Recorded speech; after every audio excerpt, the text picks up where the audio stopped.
साथियों, सबसे पहले आप लोगों को जय मूल निवासी साथियों।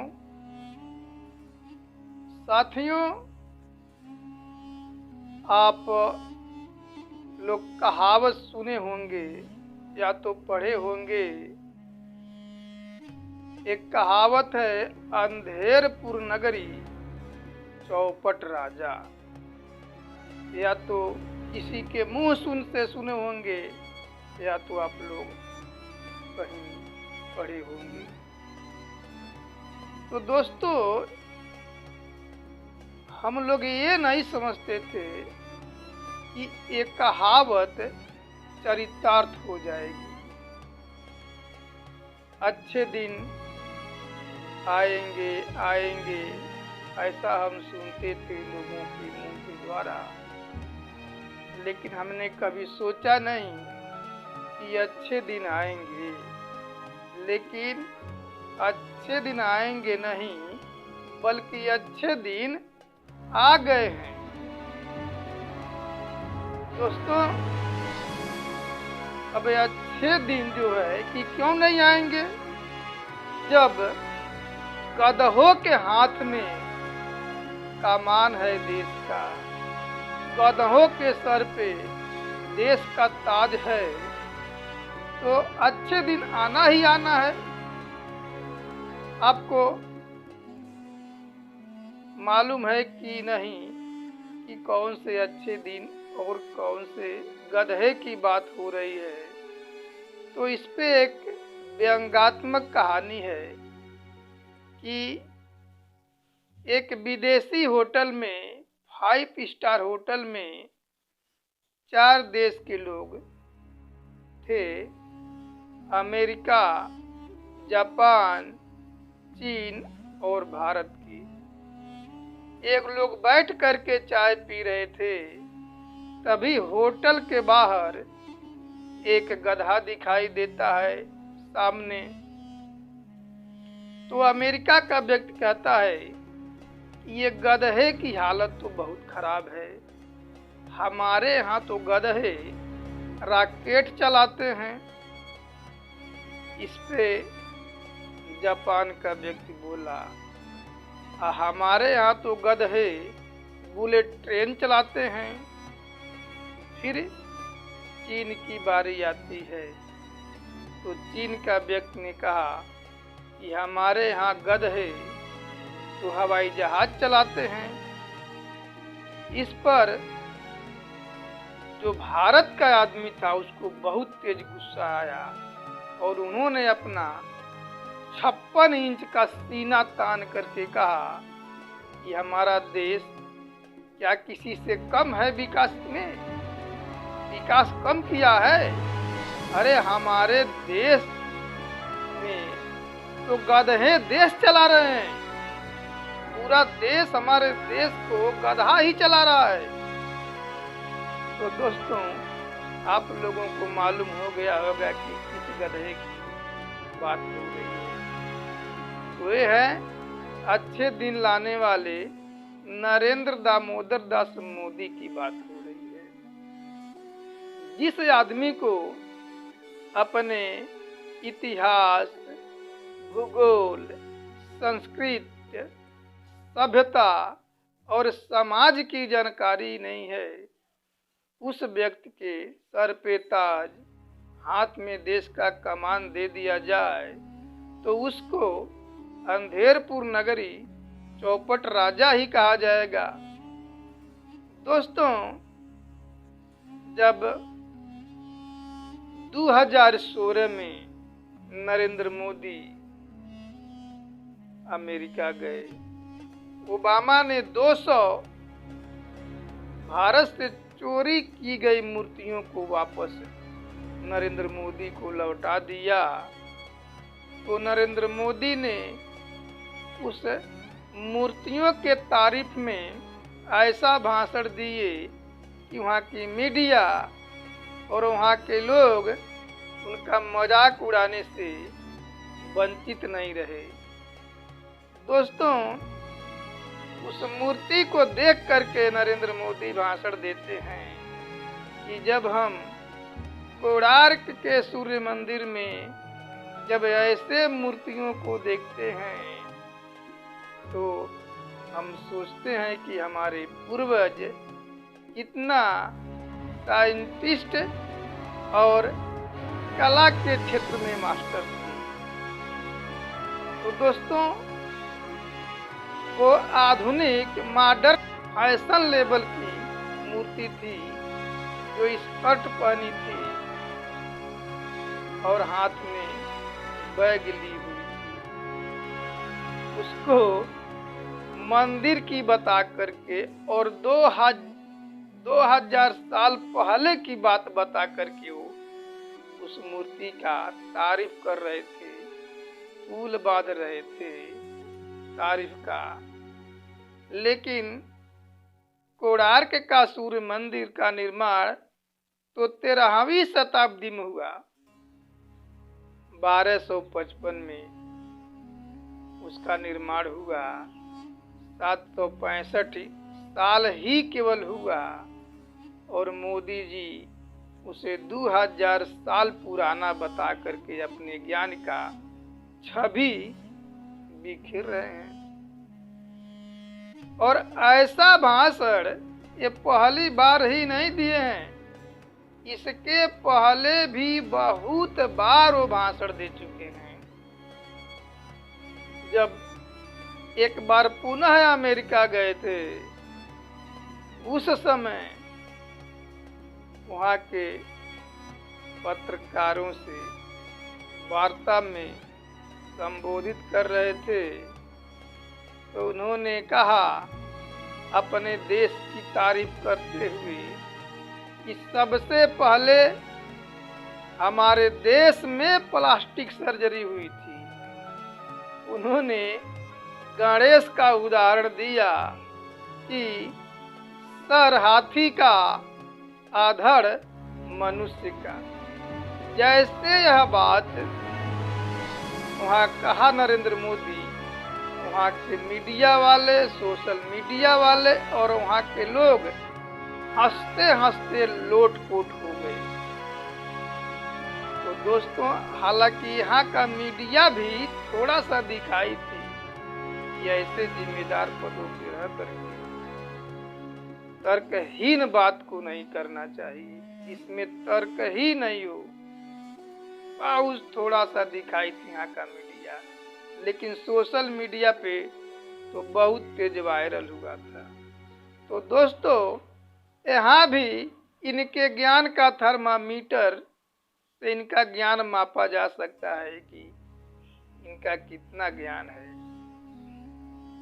पुनः दोस्तों, 2014 के चुनाव के पहले नरेंद्र मोदी भाषण देते हुए कहा था कि आप हमको प्रधानमंत्री बना दीजिए, हम इतिहास बदल देंगे। अब भला इतिहास कैसे बदलेंगे? उन्होंने ये भी कहा कि हमारे गुजरात के सपूत श्यामा प्रसाद मुखर्जी, वो महाविद्वान थे। वे स्वामी विवेकानंद से बात करते थे, वो स्वामी दयानंद सरस्वती से बात करते थे, उनका मार्गदर्शन तिलक करते थे। अब सच्चाई जान लीजिए, सच्चाई क्या है। मोदी तो गप बोल दिया, तालियां भी बजवा लिया, वाहवाही भी लूट लिया, लेकिन सच्चाई कुछ और है। श्यामा प्रसाद मुखर्जी का जन्म 1901 में हुआ था, जबकि स्वामी विवेकानंद का मृत्यु 2002 में हुआ था। यानी 1 वर्ष का बालक अब कैसे स्वामी विवेकानंद से बात कर सकता है? दूसरी बात, अब आगे उनका एक और सहयोगी जिससे वो बात करते थे, वो स्वामी दयानंद सरस्वती। तो स्वामी दयानंद सरस्वती 1883 में ही मर गए थे, यानी श्यामा प्रसाद मुखर्जी के जन्म के 18 साल पहले ही वो मर गए थे। तब फिर कैसे उनसे बात करते थे? हमारे ख्याल से मोदी जी ट्रेवल करके वहां गए थे, वो देख रहे थे कि ये लोग बात कर रहे थे। तो ये मोदी का सबसे बड़ा गप है। और आगे एक और गप एक दो है दोस्तों, कि उन्होंने कहा कि हमारे गुजरात के सपूत मुखर्जी को, गुजरात का सपूत हमारे थे, लेकिन सही बात है स्वामी प्रसाद मुखर्जी तो गुजरात के नहीं थे, बल्कि पश्चिम बंगाल के थे।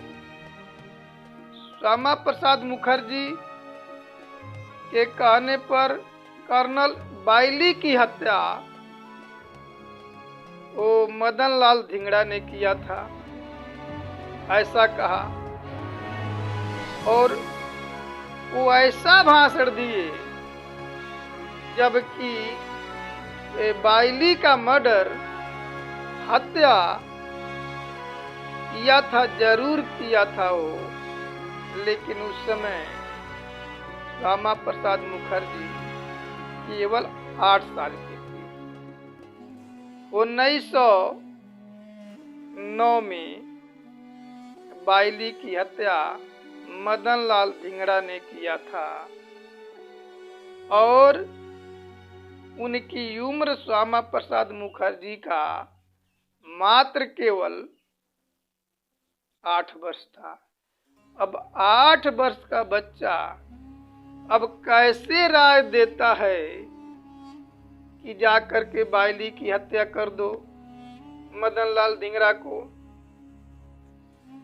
ये भी उनका गप, उनके ज्ञान का पैमाना कितना है। उसके आगे देखिए, भाषण देते हुए उन्होंने कहा था कि 1930 में श्यामा प्रसाद मुखर्जी का मृत्यु लंदन में हुआ था, जबकि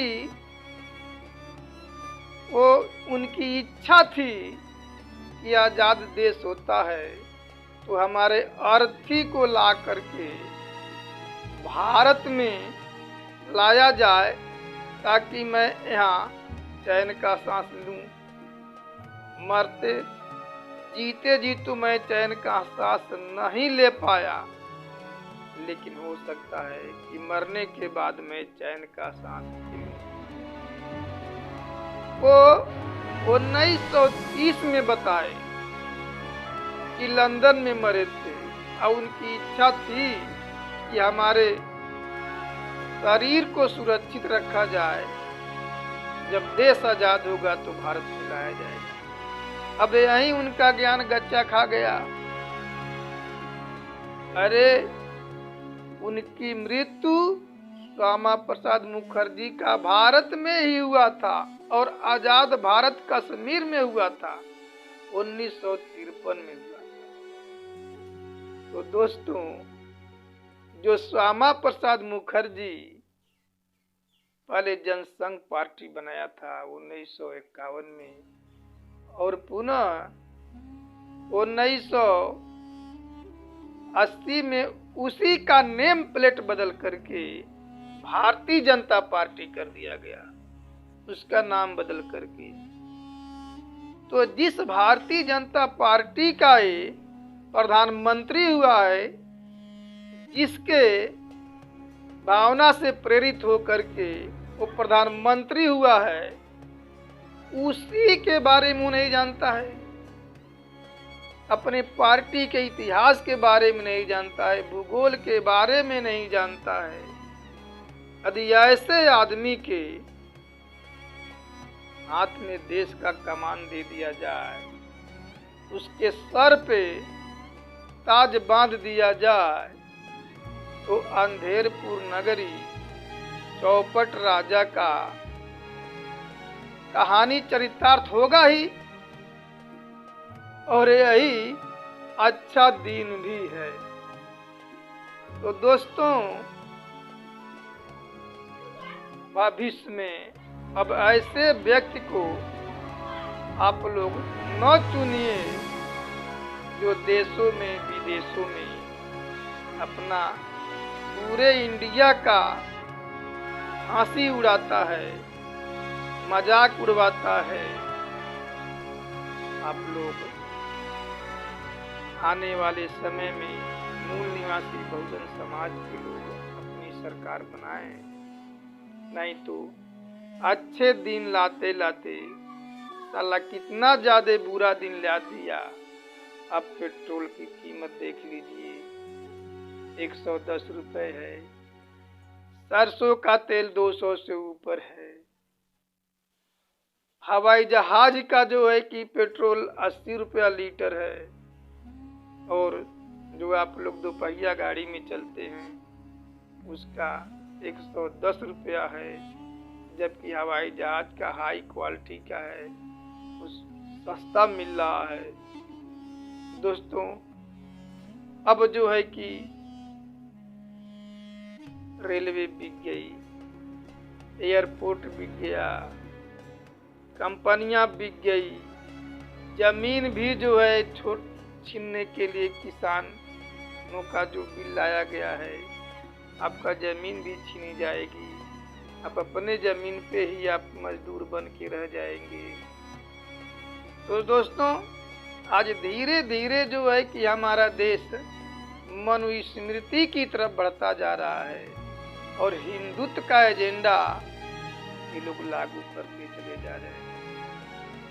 यदि मूल निवासी बहुजन समाज के लोग इस पे भी चेत नहीं किए, तो ये गुलामी बहुत लंबी तक खींचने वाली है।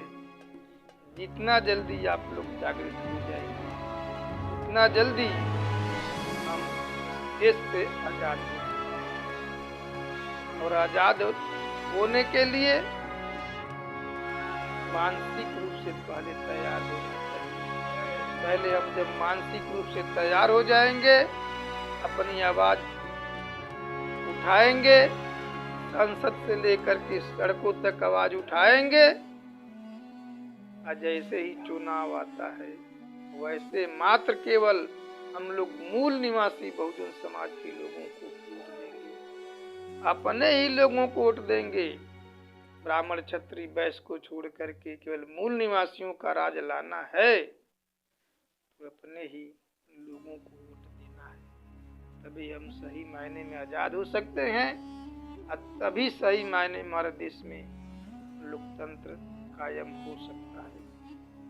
तो दोस्तों, आप लोगों ने हमारी बात सुना, इसके लिए बहुत बहुत धन्यवाद। जय मूल निवासी।